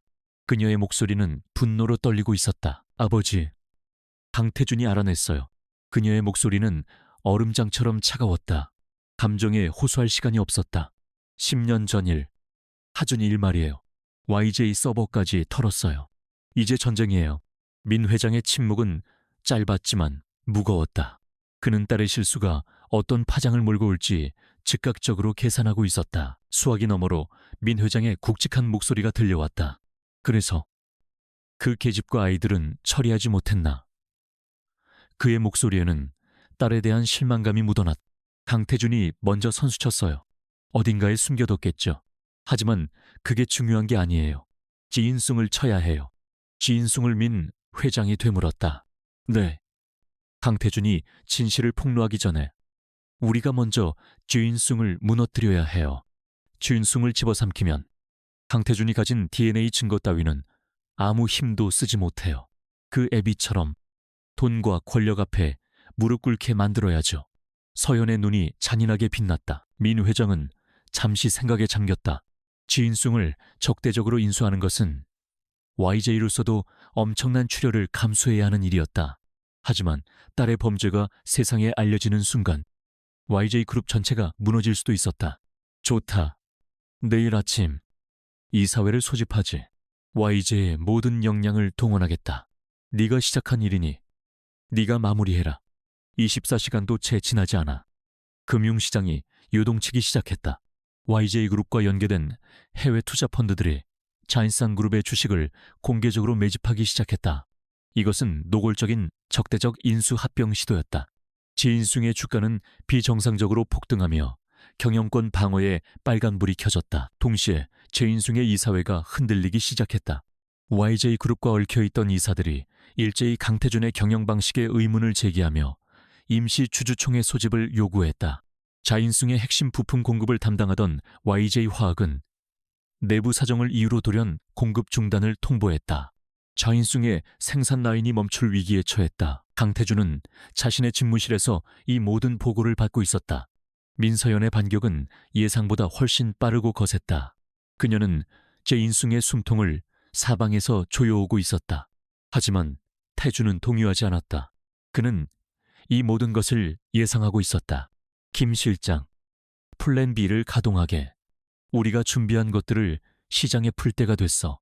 민서연의 공격은 기업에만 그치지 않았다. 그녀는 언론을 이용했다. YJ그룹이 장악한 몇몇 인터넷 언론사와 타블로이드 잡지에서 자극적인 기사들이 쏟아져 나오기 시작했다. 충격 단독, 제인숭그룹, 강태준 회장, 혼외자 스캔들, 쌍둥이 데려온 여성, 거액 요구. 기사는 윤서연을 꽃뱀, 협박범으로 몰아갔다. 그녀가 10년 전 강태준에게 의도적으로 접근했으며 아이들을 이용해 준승의 지분을 요구하고 있다고 보도했다. 아이들의 얼굴은 모자이크 처리되었지만 강하준 상무와 놀랍도록 닮았다는 멘트를 덧붙여 대중의 호기심을 자극했다. 이것은 민서연의 교활한 수였다. 만약 태준이 진실 새쌍둥이를 밝히더라도 대중은 이미 윤서연을 돈을 노린 여자로 인식하게 될 것이었다. 그녀는 진실을 더러운 진흙탕 싸움으로 변질시키고 있었다. 그녀는 자신을 가정을 지키려는 비운의 아내로 완벽하게 포장했다. 자인숭의 주주들은 혼란에 빠졌다. 오너리스크가 불거지자 주가는 다시 폭락했다. 민서연은 이 기회를 놓치지 않고 YJ의 자금으로 주식을 더 사들였다. 그녀는 강태준이 윤서연 스캔들과 경영권 위기 두 가지 문제에 동시에 매몰되어 자멸하기를 기다렸다. 하지만 민서연은 이것만으로는 부족하다고 느꼈다. 강태준이 너무 침착했다. YJ 공격에도 지인숭이 생각보다 잘 버티고 있었다. 그녀는 불안했다. 강태준이 가진 DNA 증거, 그리고 10년 전 병원 관계자들의 증언, 그것이 터지면 모든 것이 끝이었다. 그녀는 근본적인 문제를 제거해야 했다. 그녀는 마지막 카드를 꺼내 들었다. 그녀는 박전무가 아닌 YJ그룹의 진짜 해결사에게 연락했다. 그녀의 아버지조차 모르는, 그녀만이 관리하는 어둠 속의 존재였다. 그녀는 한적한 공중전화에서 대포폰을 이용해 단 한마디를 지시했다. 그녀의 목소리는 감정 없이 차가웠다. 더힐 7번가. 강태준이 가장 아끼는 것들이 거기에 있어. 그녀의 목소리에는 일말의 망설임도 없었다. 윤서연, 그리고 쌍둥이 2명. 처리해. 사고로 위장할 필요도 없어. 그냥 깨끗하게 지워버려. 강태준에게 보내는 마지막 경고야. 전화를 끄는 민서연은 거울을 보며 헝클어진 머리를 정리했다. 그녀의 입가에 뒤틀린 미소가 걸렸다. 그녀는 모든 것을 걸었다. 자인숭이든 강태준이든 혹은 이름 모를 그 아이들이든 자신의 완벽한 세계를 위협하는 것은 모조리 부숴버릴 작정이었다. 피비린내. 나는 전쟁이 막 시작된 참이었다. 제인숭 그룹의 비상상황실은 전쟁터를 방불케 했다. 수십 개의 모니터가 YJ그룹의 주식 매집 현황과 제인숭의 생산 라인 가동률을 실시간으로 보여주고 있었다. 강태준은 셔츠 소매를 걷어붙인 채 차가운 눈으로 이 모든 상황을 지켜보고 있었다. 민서연의 공격은 빠르고 거셌다. YJ 화학의 공급 중단으로 이 공장 라인이 3시간 뒤 멈춥니다. 회장님, 해외 펀드 자금이 예상보다 20% 더 유입되었습니다. 방어선이 뚫릴 위험이 있습니다. 임원들의 다급한 보고가 빗발쳤다. 하지만 태준은 동요하지 않았다. 그는 이 모든 것을 예상했다. 김 실장, 플랜 B에서 준비한 YJ건설의 비자금 내역을 지금 당장 언론에 흘리게. YJ가 우리를 공격할수록 그들의 치부가 더 빨리 드러날 거라고 경고했지. 태준의 목소리는 낮고 침착했다. 그는 체스판을 내려다보는 전략가였다. 그는 민서연이 퍼뜨린 꽃뱀 스캔들 기사를 바라보았다. 그리고 윤서연 씨 관련 기사. 대응하지 말게. 지금은 진흙탕 싸움에 휘말릴 때가 아니야. 대중의 시선은 더 큰 스캔들로 덮어버리면 그만이야. YJ의 불법 승계 의혹 자료. 지금 터뜨리게. 그는 비즈니스 전쟁에서는 YJ보다 한 수 위였다. 하지만 그의 진짜 전쟁은 다른 곳에 있었다. 바로 그때 태준의 개인 보안 라인이 붉게 점멸했다. 김 실장에게서 온 직통 신호였다. 회장님, 더힐 7번 갑니다. 민서연의 사냥개들이 움직였습니다. 태준의 심장이 쿵 내려앉았다. 민서연이 감히 그의 아이들을 직접 노린 것이다. 그녀는 이성을 잃었다. 더힐 7번가는 이미 지옥으로 변해가고 있었다. 민서현이 고용한 해결사들은 프로였다. 그들은 제인숭의 경비 시스템을 교란시키며 어둠을 틈타빌라 내부로 침투하고 있었다. 그들의 목표는 오직 하나, 윤서연과 두 아이의 제거였다. 빌라 내부에서는 이미 총성이 울리고 있었다. 엄마, 무서워. 저 사람들 누구야? 진우가 커튼 틈으로 검은 복면을 쓴 남자들을 보고 속삭였. 윤서연은 지아를 끌어안고 공포에 떨었다. 괜찮아. 괜찮아. 엄마가 지켜줄게. 그녀의 목소리가 절망으로 떨렸다. 의료진은 이미 제압당한 듯 비명소리가 들렸다. 괴한들의 리더가 문을 거칠게 발로 차며 들어섰다. 찾았다. 윤서연과 쌍둥이. 지시대로 깨끗하게 처리해. 그가 소음기가 달린 총구를 서연에게 겨누었다. 서연은 눈을 질끈 감았다. 모든 것이 끝났다고 생각하는 순간이었다. 황소리와 함께 반대편 유리창이 박살나며 검은 그림자들이 쏟아져 들어왔다. 회장님 직속 그림자팀이다. 모두 무기 버려 김 실장의 지휘하에 제인숭의 최정예 요원들이었다. 태주는 민서연의 움직임을 예측하고 이미 최고의 전력을 7번가 주변에 잠복시켜둔 것이었다. 순식간에 총격전이 벌어졌다. 빌라 내부는 아수라장이 되었다. 팀장님 아이들을 데리고 B루트로 탈출하십시오. 한 요원이 서연을 잡아 끌었다.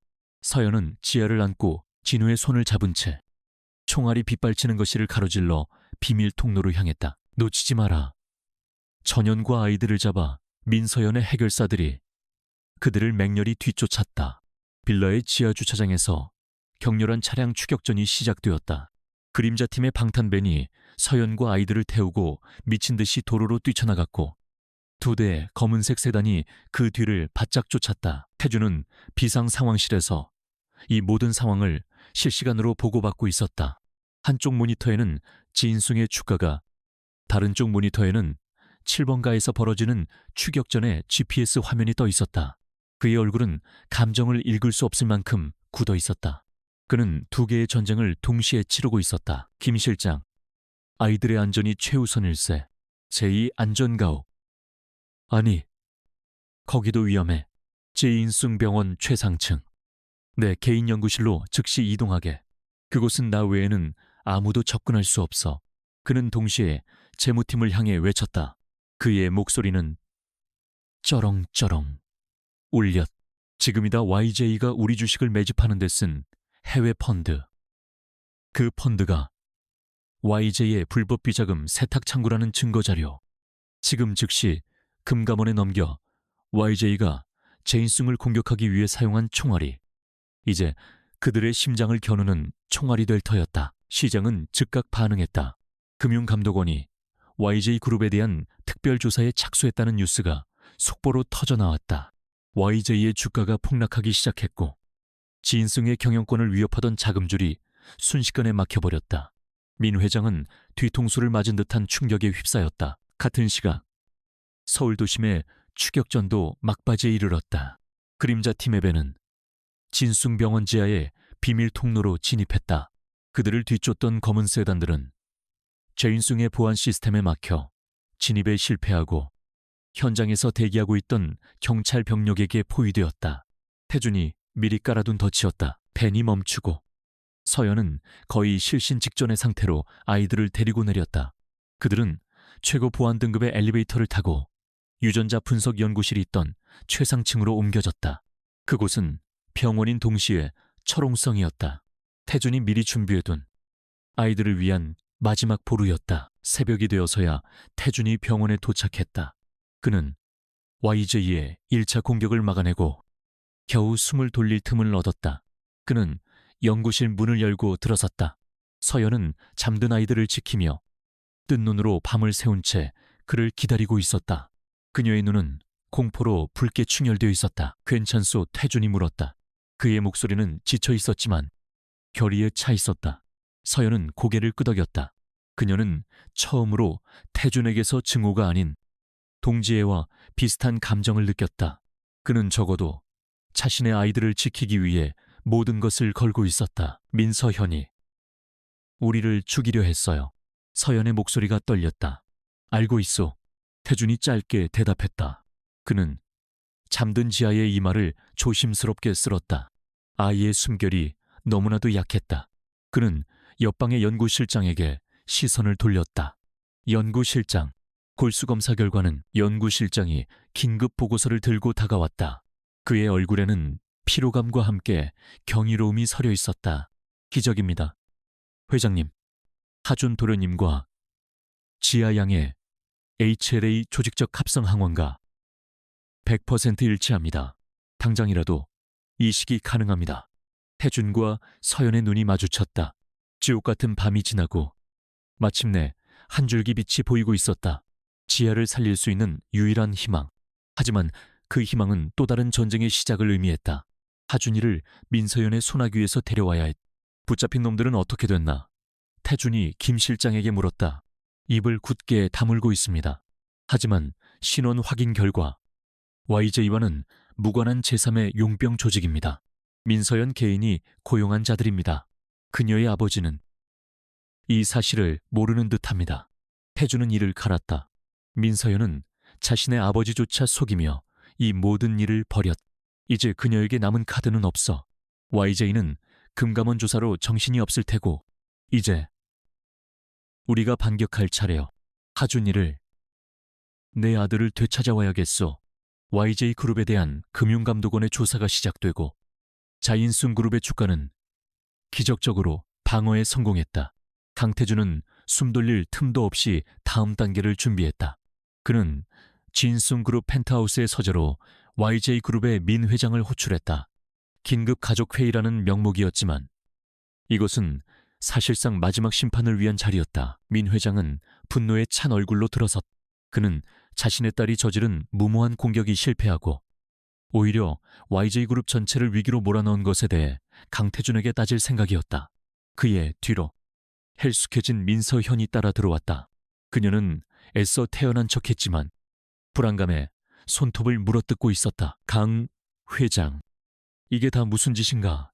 감히 YJD를 캐자네가 우리 뒤통수를 쳐민 회장이 거대한 서재의 중앙에 서서 고함을 질렀다. 강태준은 거대한 원목 데스크에 기대선 채 감정 없는 눈으로 그들을 바라보았다. 그는 대답 대신 리모컨 버튼을 눌러 서재의 벽면 전체를 차지하는 스크린을 켰다. 장인어른, 10년 전 이야기를 좀 해야겠습니다. 태준의 차가운 목소리에 민 회장은 순간 할 말을 잃었다. 스크린에 뜬 것은 제인송 병원 유전자 분석실의 공식 보고서였다. 강하준, 이진우, 이지아, 일란성 새 쌍둥이 관계, 성립 99, 9997%.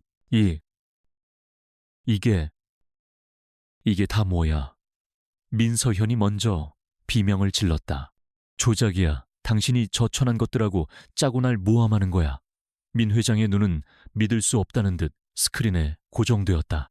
그는 딸이 사산한 아이 대신 다른 아이를 데려온 것은 알았지만 그 아이가 자인승의 핏줄, 그것도 새 쌍둥이 중 하나였다는 사실까진 몰랐다. 태준은 서연의 발악에 눈 하나 깜짝하지 않았다. 조작이라고 줬습니다. 그가 다음 버튼을 눌렀다. 스크린이 바뀌며 웬 허름한 요양병실의 영상이 나타났다. 10년 전 YJ 병원의 수간호사였던 박선영이 그림자 팀 요원들 앞에서 모든 것을 자백하는 영상이었다.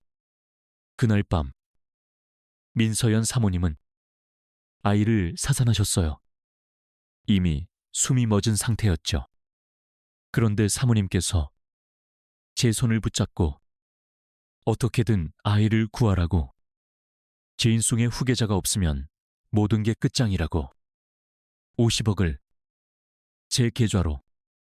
박선영은 울면서 10년 전의 비밀을 토해냈다. 마침 VIP 병동 아래층 일반 병실에서 신원불명의 산모 윤서연과 새 쌍둥이를 조사냈어요. 아이 하나가 너무 작아서 인큐베이터로 옮기던 중에 제가 그 아이를 사모님의 죽은 아이와 바꿔치기 했습니다. 사모님의 지시였어요. 건강한 남자아이로 구해달라고. 영상이 끝나자 서재에는 숨막히는 침묵이 흘렀다. 민서연은 숨조차 쉬지 못했다. 그녀의 얼굴은 사색이 되었다. 그녀의 마지막 발악조차 막혀버렸다. 모든 것이 끝났다. 그녀가 가장 신임했던 박선영의 입에서 나온 자백이었다. 서연아. 민 회장의 목소리가 지옥의 밑바닥에서 울리는 것처럼 낮게 깔렸다. 그는 딸이 아닌 YJ그룹을 나락으로 빠뜨린 원수를 보는 듯한 눈으로 민서연을 노려보았다. 내년이 감히 이런 짓을. 그는 태준이 아닌 자신의 딸에게 분노를 터뜨렸다. 아버지, 그게 아니라 전 YJ를 위해서 지인숭의 후계자를 우리 손에 넣어야. 닥쳐라. 민 회장이 손을 들어 민서연의 뺨을 거세게 내리쳤다. 네가 YJ를 망쳤어. 이 더러운 범죄로. YJ그룹 전체가 강태준의 손아귀 위에 노란하게 생겼다고. 민 회장은 냉혹한 사업가였다. 그는 상황을 즉시 판단했다. 이 증거들이 세상에 공개되는 순간 YJ그룹은 유아 납치, 살인교사 미수라는 도덕적, 법적 치명타를 입고 무너질 터였다. 그는 강태준을 향해 돌아섰다. 그의 얼굴에서 분노가 사라지고 차가운 계산이 자리 잡았다. 강 회장, 자네가 원하는 게 뭔가? 민 회장은 거래를 시도했다. 지인숭을 공격한 건 서연이 단독으로 벌인 짓일세. YJ 이사회는 몰랐던 일이야. 이 영상만 덮어준다면 YJ가 가진 자인숭 지분 모두 포기하겠네. 그리고 추가로 원하는 걸 말해보게. 민서연은 자신의 아버지가 자신을 꼬리처럼 자르려는 것을 깨닫고 절망적인 눈으로 그를 바라보았다. 아버지, 안 돼요. 아버지 시끄럽다. 민 회장은 딸에게 소리쳤다. 그는 지금 YJ를 구하는 것 외에는 아무 관심도 없었다. 태주는 민 회장의 제안에 경멸 어린 미소를 지었다. 장인어른, 아직도 상황 파악이 안 되십니까? 태주는 민 회장에게 한 걸음 다가갔다. 저는 YJ의 지분 따위에는 관심 없습니다. 제가 원하는 건 정의입니다. 그는 민서연을 똑바로 쏘아보았다. 내 아이들을 훔치고 죽이려 한 데가 그걸 치르게 할 겁니다. 강태준, 네가 감히 민 회장이 소리쳤지만 태준은 아랑곳하지 않았다. 이미 YJ의 불법 비자금 자료는 검찰로 넘어갔습니다. 이 유한 납치 증거는 곧바로 경찰에 넘길 겁니다. 민서현 씨, 당신은 자인숭의 안주인이 아니라 파렴치한 유괴범으로 감옥에 가게 될 거요. 안 돼. 민서연이 마침내 무너져 내렸다. 그녀는 바닥에 주저앉아 머리를 뜯으며 광기 어린 비명을 질렀다. 내가 뭘 잘못했는데? 난 단지 후계자를 갖고 싶었을 뿐이야. 내가 진숭을 위해서, 당신을 위해서. 그녀의 울부짖음은 처절했다. 민 회장은 모든 것이 끝났음을 직감했다. 그는 더 이상 아무 말도 하지 않고 망연자실한 표정으로 서재를 나갔다. 그는 자신의 딸을 버렸다. YJ 그룹을 구하기 위한 마지막 발버둥을 치기 위해서였다. 서재에는 태준의 차가운 분노와 서연의 절규만이 남았다. 태준이 무너진 아내를 차갑게 내려다보며 그녀의 범죄를 도운 모든 이들의 명단을 읊으려던 순간이었다. 그들의 격렬한 대화와 비명소리에 붓게 닫혀 있어야 할 서재의 문이 살짝 열려 있었다는 것을 아무도 눈치채지 못했다. 엄마. 작고 떨리는 목소리가 서재의 모든 소리를 집어삼켰다. 강태준과 민서연의 시선이 동시에 문가로 향했다. 그곳에는 잠옷차림의 강하준이 서 있었다. 늘 당당하던 아이의 얼굴이 하얗게 질린 채 믿을 수 없다는 공포로 얼룩져 있었다. 하준은 주말을 맞아 본가에 돌아왔다가 할아버지와 부모님의 격렬한 싸움 소리에 잠이 깨어 내려왔던 것이다. 그리고 그는 모든 것을 들어버렸다. 박선영의 자백, 자신이 훔쳐온 아이라는 것, 자신에게 쌍둥이 형제 자매가 있다는 것, 그리고 자신의 어머니가 자신을 훔친 범인이라는 것을. 하준아. 태준이 고통스러운 신음을 뱉었다. 그가 아들에게 다가가려 했지만 하준은 뒷걸음질 쳤다. 하준의 시선은 바닥에 주저앉아 미친 사람처럼 울고 있는 민서현에게 고정되었다. 방금 훔쳐왔다고요. 내가 엄마 아들이 아니에요. 아이의 세계가 산산조각 나는 소리가 서재를 가득 채웠다. 민서연은 하준의 목소리에 고개를 들었다. 그녀의 유일한 희망이자 그녀의 모든 것이었던 아들. 그녀는 아들을 향해 기어가려 했지만 하준은 공포에 질려 비명을 질렀다. 오지 마, 오지 마세요. 태준은 아들에게 달려가려 했지만 이미 상처는 너무 깊었다. 하준은 울면서 서재를 뛰쳐나갔다. 이 끔찍한 진실의 밤, 가장 큰 피해자는 바로 그 아이였다. 강태준은 무너져 내리는 아들을 바라보며 민서연을 향한 분노보다 더 깊은 절망과 고통을 느꼈다. 서재의 문 밖으로 사라진 하준의 절규는 거대한 저택 전체를 울리는 듯했다. 강태준은 그 자리에 얼어붙었다. YJ 그룹을 무너뜨리고 민서연을 법의 심판대에 세우는 모든 계획이 그 무엇보다 가장 소중했던 아들의 영혼을 산산조각냈다. 바닥에 주저앉아 넋이 나간 듯 웃고 있는 민서연의 모습이 그의 시야에 들어왔다. 하준아, 내 아들. 하준아. 서연은 그제야 정신이 든 듯 아들을 부르짖으며 뛰쳐나가려 했다. 내 아들 건드리지 마. 태준이 그녀의 앞을 막아섰. 그의 눈은 이제 분노를 넘어선 차가운 경멸로 가득 차 있었다. 내 아들이 아니야. 10년 전 네가 훔쳐온 내 아들이다. 그는 김 실장에게 전화를 걸어 이미 저택 밖에서 대기 중이던 경찰 병력을 안으로 들이라고 지시했다. 민서연은 모든 것을 직감했다. 안 돼. 안 돼, 하준아. 엄마 여기 있어. 그녀의 발악은 진숭의 보안 요원들과 경찰들에게 가로막혔다. 그녀는 10년간 지켜온 젠승의 안주인이라는 허울이 벗겨지고 유아 납치범 민서현으로 끌려나갔다. 태주는 2층 아들 방으로 달려갔다.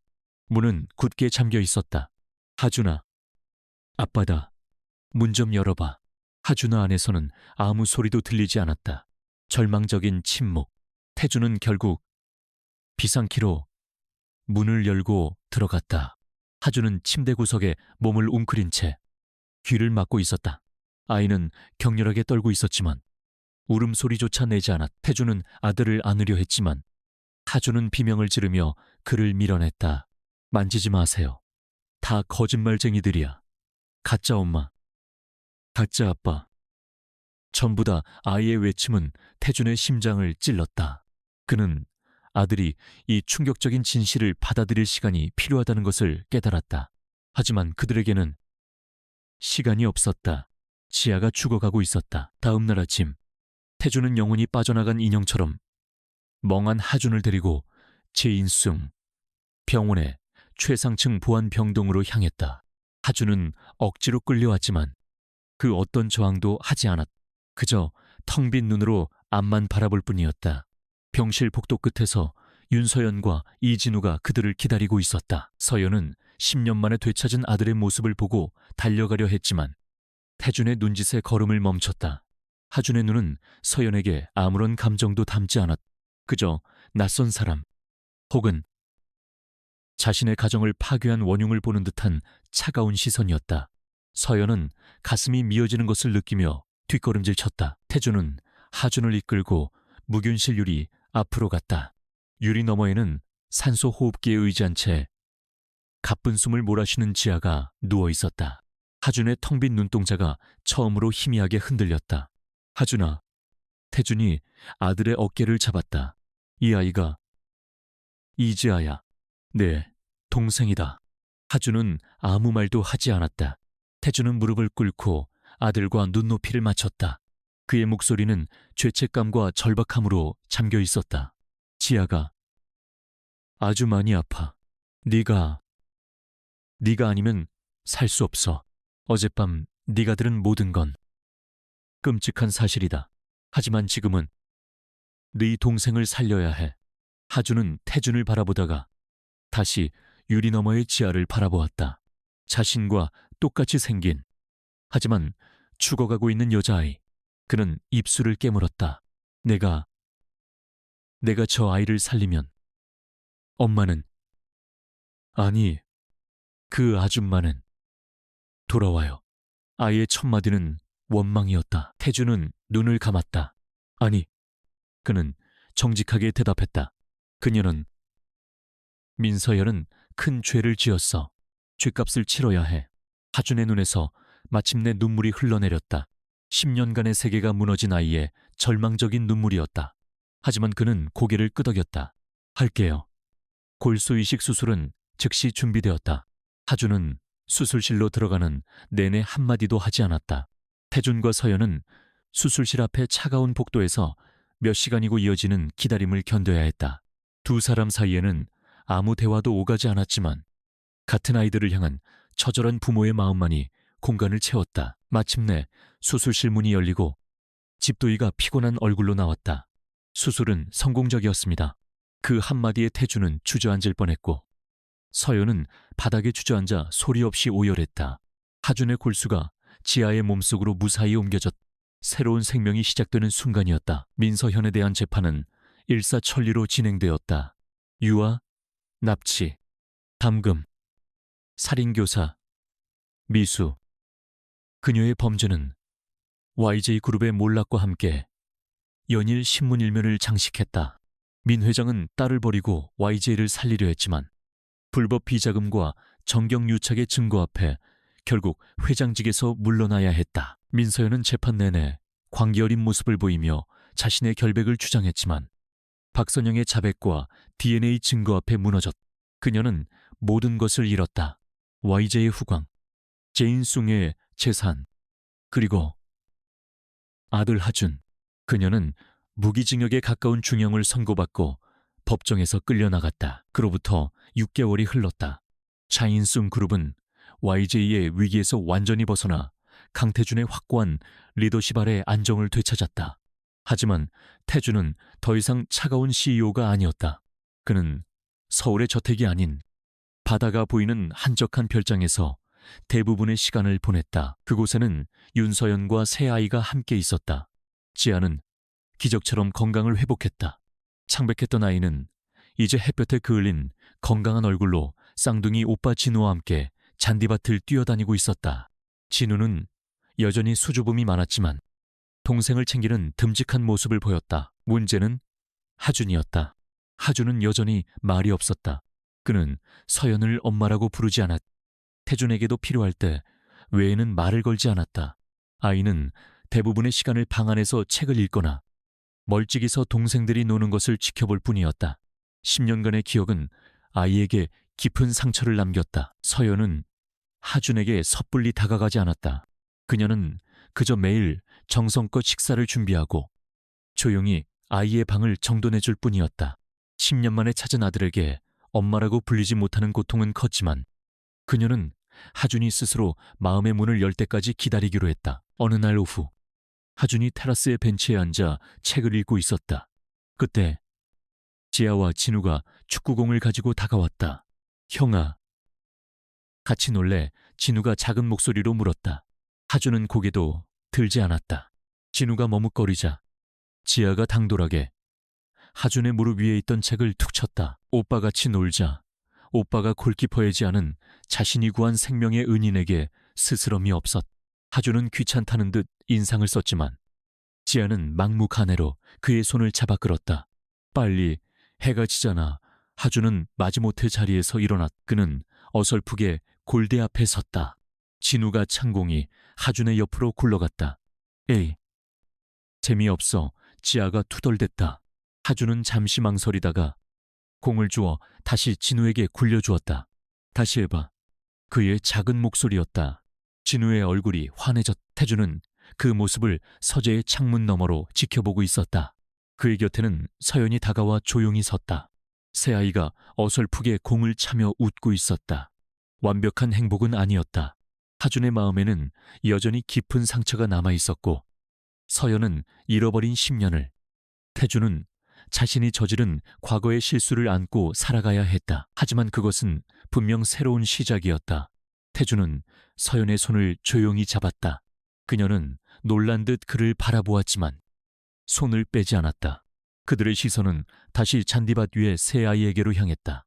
10년의 비극과 거짓을 딛고 마침내 한자리에 모인 새 아이들. 그들은 깨어진 조각들이었지만 이제 함께 모여 새로운 그림을 만들어가고 있었다. 상처는 깊었지만 시간과 사랑이 그 상처를 아물게 할 것이다. 강태준은 자신의 아이들을 바라보며 차가운 CEO가 아닌 한 아버지로서의 무거운 책임감과 따뜻한 희망을 동시에 느꼈다.